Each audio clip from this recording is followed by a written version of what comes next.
Isso se chama oração. Oração? Quando a gente ora, agradece pelo dia. Agradece pela família, pelo amor, pela proteção.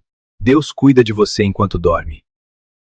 Vamos orar a Deus por esse dia tão bonito. Temos que ser sempre gratos a Deus pelo dia alegre.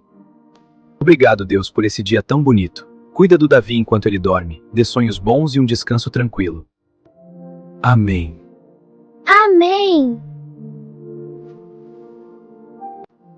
Você gostou de orar comigo? Gostei. Deus cuida. Orar antes de dormir é um lindo hábito. E você, já orou hoje antes de dormir? Até o próximo episódio. Durma com Deus. E se você gostou desse vídeo, não esquece de curtir e compartilhar com seus amigos e família. Se inscreva no canal para mais vídeos.